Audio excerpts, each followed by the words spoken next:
चाहिँ भर्खर उठेको कि आज मैले यस्तो कुरा देखेँ खिड्कीबाट लाइक हिउँ परेको जस्तो देखेको छ। हिउँ पऱ्यो होइन जस्तो पनि लाग्छ। कस्तो पानी परेको रातभरि। Oh my god! First time हिउँ देखेको। म खिड्कीबाट हेर्दाखेरि क्या यो देखेँ कि फिस भन्छु कि ओ माई गड। मैले चाहिँ पुष्पा दिदीलाई कल गरेको थिएँ नि त, जहिले पनि हामी कुरा गरिरहेको थिएँ नि हिउँ पऱ्यो भने दामी हुन्छ यस्तो भनेर। त्यहाँदेखि उसलाई कल गरिहालेको थिएन अब त्यहाँदेखि उसलाई देखाउँदै थिएँ। तर मैले यो बाहिर भित्रबाट हेर्दाखेरि मैले यो देखेकै थिइनँ क्या। मैले खालि यो मात्रै देखेँ क्या। यो देखेँ अन्त उयो मुनि देखेँ होइन फिस उयो प्लास्टिक हो त्यो त प्लास्टिक नै रहेछ नि त्यो त फिस देखेँ। अन्त के हो भयो हो यो त हो कि होइन कन्फ्युज भयो होइन। त्यहाँदेखि म अघि यता उफ्रि पनि सकेँ मजाले। अहिले छोडिएर आयो तपाईँ यो कुसुमलाई झङ्गै रहेछ भन्छ होला कहिले हिउँ नदेखेको जस्तो। तर साँच्ची नै मैले कहिले देखेको थिइनँ। फर्स्ट टाइमै हो मैले हिउँ देखेको हो। छु तर कस्तो मतलब माइनस डिग्रीमा हिउँ बस्दैन। म हेर न हाफ ज्याकेटमै। अब यिनीहरूको घरको त्यहाँ हेर्नु र खतरा। अन्त मेरो चाहिँ आज के भन्छ पोस्ट अफिस जाने काम पनि छ हो। मैले हिजो अपोइन्टमेन्ट लिइरहेको थियो। अन्त अघि बिहान रातभरि कस्तो पानी पऱ्यो गाडाङ गुडुङ गरेको हो। त्यहाँदेखिको मैले सोचेँ ला अब कसरी जानु पोस्ट अफिस हो। बिहान उठ्दाखेरि पनि कस्तो चिसो होइन डुम्म पऱ्यो थियो। यस्तो क्लियर पनि भएको थिएन त्यतिखेर। अन्त अब चाहिँ लाग्छ जाडो माइनस डिग्री होइन। त्यहाँदेखिको ला छोरीलाई भनौँ क्या होस् भोलि जाउँ ल भनेर किनकि बोजूले अहिले एक्लै छोड्नु हुँदैन नि त। अन्त छोरी आउँछ भनेको छ नि त। अझै अलिकति उफ्रिदिइहाल्नु पऱ्यो होला। अन्त त्यहाँदेखिको भनेको थियो त्यहाँदेखि यता आएर यस्तो टोइलेट बस्नु अगाडि यस्तो हेरेँ नि त मैले देखेँ कि आछु खुट्टा फिरायो।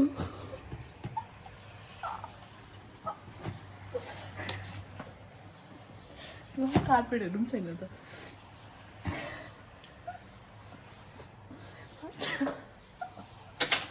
त्यहाँदेखि त्यो हिउँ देखेर त्यहाँदेखि चाहिँ एक्साइटमेन्ट भयो कि ओ अब त जान्छु पोस्ट अफिस झन् भगवानै हुन्छ भयो। ल बाई रेडी सेडी भएर भेट्छु होइन। पोस्ट अफिस जुन त भने होइन अघि त ठिकैको थियो बाहिर अहिले त फेरि खतरा भयो। यस्तो भयो बाहिर जानु पनि यस्तो भएर चाहिँ पानी परेर आइरहनु छोरी पनि आउँछ कि आउँदैन खतरा पानी पऱ्यो अबि। यस्तोमा त कसरी जानु हिँडेर म त हिँड्दै जानु पऱ्यो भने सोचेको त हुँदैन। ओ माई गड लेट्स सी के हुन्छ। अब छोरी आयो भने त जानै पऱ्यो किनकि छोरी फेरि भोलि भ्याउँछ कि भ्याउँदैन होइन। सो म चाहिँ बाहिर जानु लागि रेडी भइसकेको छु हो। भित्रबाट चाहिँ कतिवटा लुगा लगाएको छु एकछिन देखाइदिन्छु। यो चाहिँ अलिकति रेन ज्याकेट पनि हो नि त त्यही भएर यो लगाएको। अन्त हाफ ज्याकेट छ त्यसको भित्र एउटा स्वेट देख्दैछ स्वेट सर्ट छ त्यसको भित्रबाट एउटा इनर लगाइरहेको छ होइन। त्यस्तै हो मुनि पनि त्यस्तो दुइटा भित्र इनर प्यान्ट लगाइरहेछ क्या। अन्त यो जुत्ता चाहिँ मलाई अस्ति बर्थडेमा राकेश दाले गिफ्ट गर्नुभएको। आज ठिक्कै जाडोमा बाहिर निस्किँदाखेरि काम लाग्ने भयो। सो म चाहिँ आइपुगिसकेँ यता कि मलाई चाहिँ छोरीले तल पुऱ्याइदिउँ भनेर कस्तो जाडो छ पानी पर्दैछ पुऱ्याइदियो भनेर अनि पुऱ्याइदियो। भोलि पनि खाता खाएर रेस्टै गरिरहेको थियो नि त एकछिन ढल्केर बस्दा होला उठ्छ होला भनेर रेस्ट मलाई पुऱ्याइदियो न गयो आउनुखेरि चाहिँ बस्दा पुऱ्याइदियो ल भन्नु ल। तर हिउँ त एउटा नाम निस्कन छैन। छोरीलाई पनि थाहै छैन रहेछ हिउँ पऱ्यो भनेर क्या। अन्त बाहिरतिर पनि बाटोतिर पनि छैन। हाम्रो त्यो बाल्कनीमा मात्रै अलिकति भएको रहेछ मतलब जम्मेको रहेछ। अरू जग्गा त पानी परेर सबै उडिसकेको रहेछ। तर म चाहिँ गाडीमा त पुऱ्याइदियो छिटो आइपुग्यो। यता छिटो आयो पनि काम हुँदैन हो। 10:10को अपोइन्टमेन्ट थियो 10:10 पुग्नुपर्छ। के गर्नु अब यत्तिकै बसिरहनु। टोपी पनि लिएर आएको छु यत्तिकै बाहिर बसिरहेँ नि त लाउनुपर्छ होला।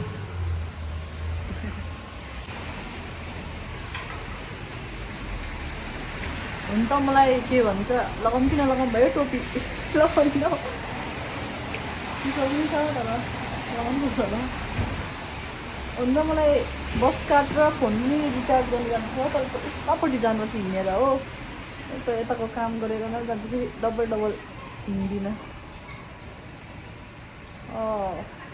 ठिकै हो है उसको टोपी त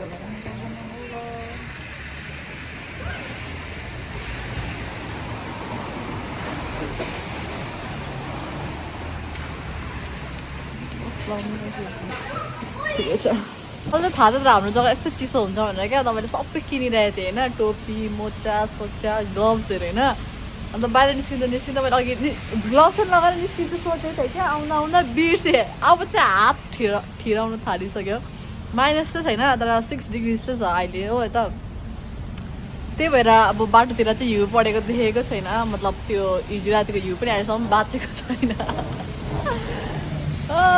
चिसो बसी फेरि पानी पर्न थाल्यो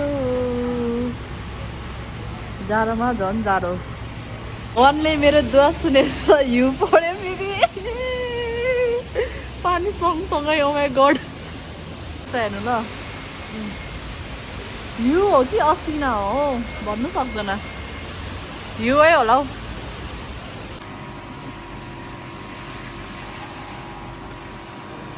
आयो मेरो लाइन मेरो नम्बर आयो पोस्ट अफिस आयो भने यस्तो नम्बर निकालेर लाइनमा बस्नुपर्छ दामी पानी पर्यो मजा आउँदैछ मलाई त मेरो चाहिँ पोस्ट अफिस सबै कामहरू सकियो होइन अन्त म निस्केको मलाई छोरीले बस पक्रेर आइजाँदा भन्दै थियो अन्त मैले बेसी पानी पऱ्यो भने चाहिँ बस पक्रेर जान्छु सोचेको कि तर फेरि मलाई बस कार्ड पनि रिचार्ज गर्नुपर्छ हो फोन पनि रिचार्ज गर्नुपर्ने छ अन्त फेरि घरिघरि छोरीहरू आउनु सक्दैन त्यही भएर अब मलाई अहिले जानै पर्छ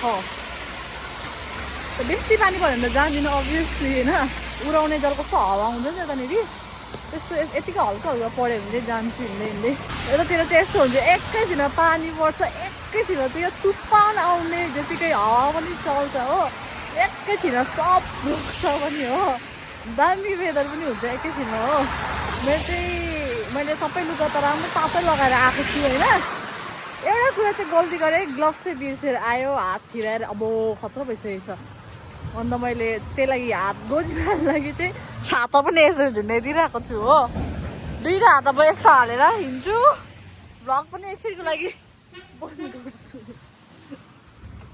तर हेर्नु त विन्टर भएर यो पत्ताहरू पनि सुकेर त्यो पिक्चरतिर हामीले देख्थ्यौँ नि क्या बाहिर देशतिर यस्तो सुकेको पत्ता त दामी बाटोतिर दामी देख्छ नि त्यो एउटा क्या त्यस्तै भइरहेको छ यो के बोर्डै झरेछ बेसी हावा आएर हिजो राति यस्तो डल्लै निक्लिरहेको छ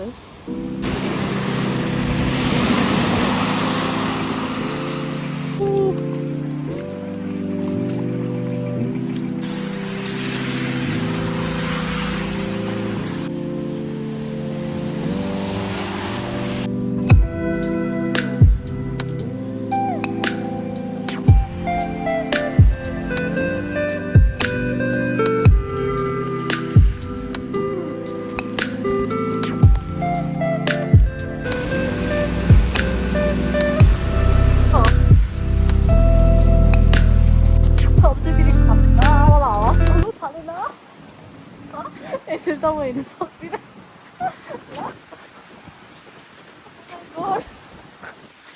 हेर्नु न यस्तो बेला देखायो है हावाले के गर्नु भ्लग पनि गर्नुपर्ने छ हो अब एकछिन त बस्छु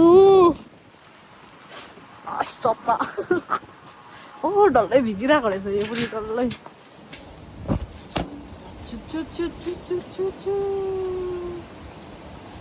काम त सबै सक्यो कि अब घरमा त फर्किनु पर्ने थियो यतिखेर यस्तो हुनु पऱ्यो यो वेदर फेरि हेर्नु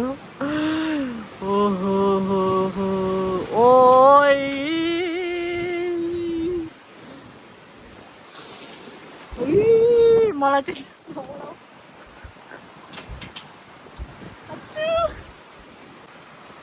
एकछिनको लागि शान्ति भयो घर पुगिहाल्छ नि हो चुच हेर्दै यस्तो भयो त आम्बो अघि कस्तो आउँथ्यो क्लियर थियो है आम्बो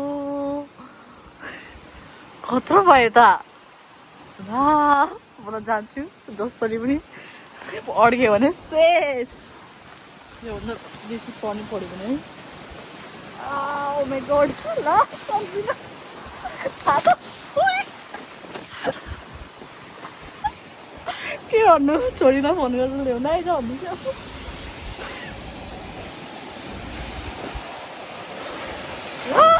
पानी पनि खतरो पऱ्यो यस्तो पर्दैछ हौ फेरि अलिक नर्मल भयो अम्बो मान्छे त रातो हात त अघि ठिराएर त खतरा भएको थियो आइस जस्तो क्या कडा त्यो दोकान मैले फोन रिचार्ज गर्नु दोकान पस्छ त्यहाँदेखि हिटर लगाइरहेको छु कि त्यो हिटर भित्र पस्दाखेरि चाहिँ यो हुँदो रहेछ ए यतानिर हिउँ परेको यति हो यतातिर चाहिँ पानी परेर क्या सब बगाइहाल्दो रहेछ नि त त्यही भएर पानी नपरेको भए चाहिँ मजा हुन्थ्यो पानी परिरहेको बेला चाहिँ हिउँ परेको भए बहुत मजा आउँदो रहेछ है के भन्छ अहिले म त्यहाँ पोस्ट अफिसको त्यहाँ उभिँदाखेरि पनि यो हिउँ परेको थियो क्या त्यो गाडीतिर मजाले बसिरहेको थियो क्या फेरि पानी पऱ्यो फेरि सबै बगाइहाल्यो मैले चाहिँ सोचेको थिएँ त्यस्तै हुन्छ होला डल्लै बाटोतिर यो भनेर छोडिरहेको त्यसलाई थाहै छैन रहेछ त्यतिखेर मलाई डाउट लाग्यो ए खासै हुँदैन रहेछ भन्नु तर पनि केही छैन मलाई आज कस्तो अल्छी लागिरहेको थिएन यस्तो वेदर देखेर पानी परेको देखेर त्यहाँ निस्किन्छ भइरहेको थियो हिउँ परेको देखेर चाहिँ मान्छेको मुडै चेन्ज भयो मजा पनि आयो मलाई आज तर जे भए पनि यता छाटापल्टी पनि घरिघरि अड्क्यो पनि मजा आयो आम्बो फेरि स्टार्ट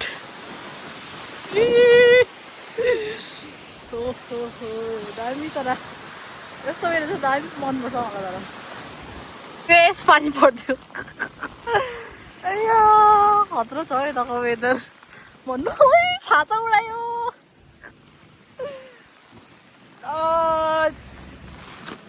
ल यस्तै गर्नु पऱ्यो यस्तो कि हिँड्नु पऱ्यो म चाहिँ आइपुग्यो तर डल्लै भिज्यो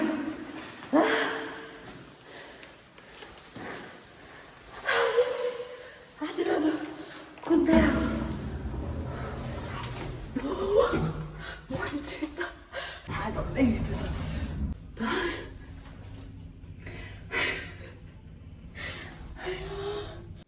धन्न त्यो ज्याकेटले क्या भित्र चाहिँ भिजेको छैन